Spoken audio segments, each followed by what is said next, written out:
બેઠા હોય કોઈ યુવાન બેઠા હોય ને એની સામે નજર ન નાખી શકતા. હું કામ નજર ન નાખતા? કારણ કે સાક્ષાત જોગમાં એવો લાગતી. એટલે એ પ્રમાણમાં આપણા સાહેબ ગરબા ગામડાઓ સાચવી રેખા. એમાં તું કાળે ને કઈ મોરી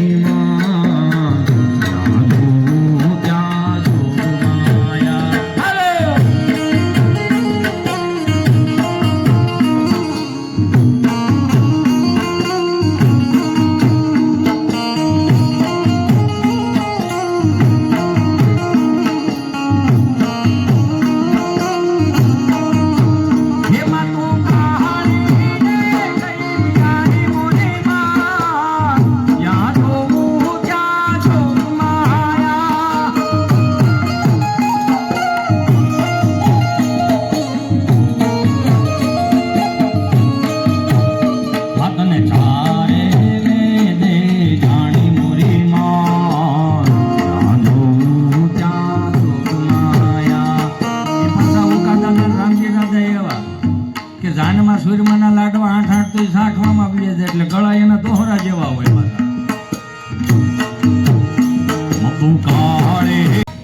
4 ધામની યાત્રા કરીને કોઈ આવતું હોય મારો બાપુ જો હે, અને એમાં અમે કલાકારો થોડા કે બધી હામૈયામાં હોય. એ મોતીના હાથિયા કર્યા હોય, ફૂલડાના હાથિયા કર્યા હોય, અને ખબર પડે કે એ આખી મંડળી આવે છે આપણા ગામની યાત્રા કરીને. અને એ જે બિચારા બધા વાડિયા હાથી છોડી મૂકીને તમને કોઈ હામૈયા કરવા જતા, એ દેશી હામૈયા.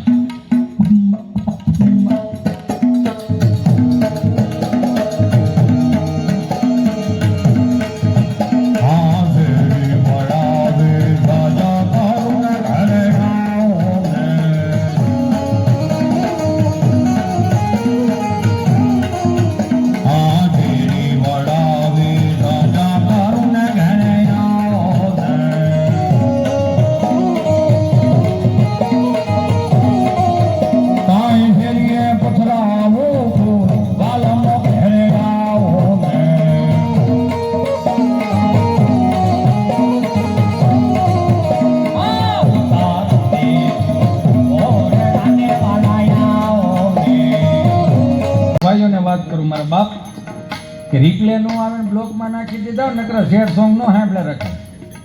પાછા કેવા શેર સોંગ ખબર? આવું બધી ગાયું નથી. આ તો મોજ આવે છે. આ બધા એમ તો ડાલા મથા જેવા બેઠા. કેવું શેર સોંગ? કહેને કો સાથ અપને દુનિયા ચલતી હૈ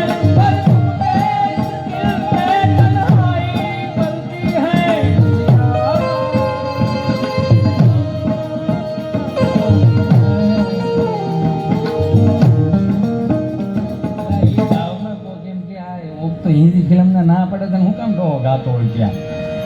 અરે એવા કીર્તનો એવા ગીતો સાંભળવા ને એની કરતા નારાયણ સ્વામીના કાનદાસ બાપુના મારા બાપુલિયા ભજન સાંભળો. એની કરતા તો ઈશ્વરદાનભાઈ ગઢવીની હારી વાતો સાંભળો, લાખણસિંહ બાપાની ગઢવીની વાતો સાંભળો, ભીખુદાનજીની ગઢવીની વાતો સાંભળો. મારા બાપ તમને કંઈક ઉર્જા મળશે. મારો કહેવાનો ભાવ. અને કોઠાઉજની વાતો સાંભળી હોય તો જાદુ બાપા ગઢડાવાળાને સાંભળો. અને એમાં અમારા કાંજી ફૂટા બારોટ સરવાળાના સાહેબ તમે ક્યારેક એને સાંભળો, હારી વાર્તાઓ સાંભળો.